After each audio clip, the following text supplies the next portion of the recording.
क्यों हनुमान जी को आना पड़ा करने श्री कृष्ण के परिवार का घमंड चूर।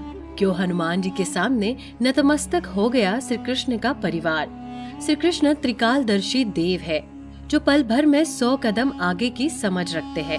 अक्सर उनके सामने ऐसी भी स्थितियां आई जब उन्हें अपने परिवार को सही रास्ते पर लाने के लिए करनी पड़ी लीलाएं। तो क्या हुआ जब श्री कृष्ण ने अपने परिवार के लोगों के घमंड को चूर करने के लिए हनुमान भगवान को भेजा और हनुमान जी ने किया क्या ऐसा कि सब हो गए पानी पानी। जानने के लिए वीडियो को पूरा देखें और अगर आप हमारे चैनल पर नए हैं तो चैनल को सब्सक्राइब अवश्य करें और नीचे दिए गए बेल आइकन को दबाना न भूले ताकि हमारे नए अपडेट्स आपको मिलते रहे। सत्यभामा को श्री कृष्ण की सभी पत्नियों में सबसे सुंदर मानी जाती थी और उन्हें अदिति देवी से हमेशा जवान रहने का वरदान भी मिला था। सत्यभामा को इसी बात का घमंड हो गया था। उन्होंने एक दिन श्री कृष्ण से पूछ लिया कि हे प्रभु, पिछले जन्म में आपने श्री कृष्ण के रूप में जन्म लिया था, तब सीता माता आपकी पत्नी थी, वो क्या मुझसे भी सुंदर थी? इसी समय श्री कृष्ण के वाहन गरुड़ और उनके चक्र सुदर्शन ने भी अपनी बढ़ाई शुरू कर दी। गरुड़ को अपनी गति पर घमंड था और वो मानते थे कि संसार में उनसे तेज और कोई नहीं है। वही सुदर्शन को इस बात का घमंड था कि उससे ज्यादा शक्तिशाली शास्त्र और कोई नहीं है।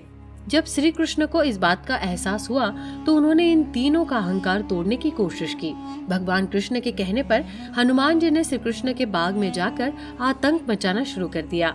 जब गरुड़ को ये सूचना मिली कि श्री कृष्ण के बाग में एक वानर ने आतंक मचाया हुआ है, श्री कृष्ण की सेना ने वानर को हराने के लिए अपनी पूरी सेना लगा दी, पर उन्होंने पूरी सेना को अकेले ही हरा दिया।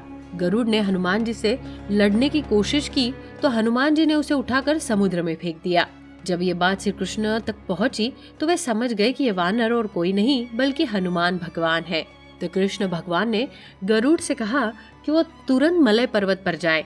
वहाँ पर वो बूढ़े वानर रहते हैं हनुमान, उनसे कहना कि श्री राम और सीता देवी ने उन्हें बुलाया है।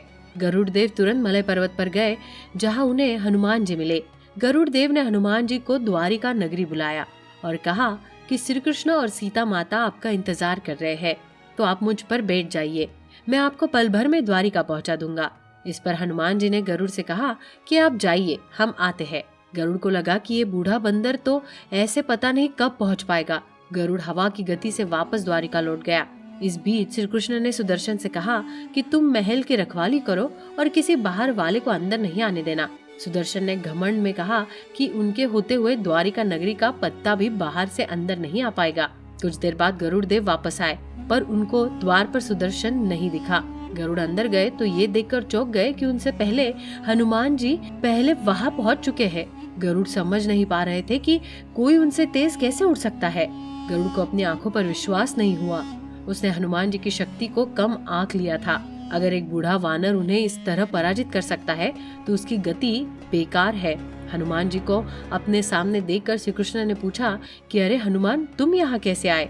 तुम्हें रास्ते में किसी ने रोका नहीं क्या? हनुमान जी ने अपना मुंह खोला और उससे सुदर्शन चक्र की बाहर निकला।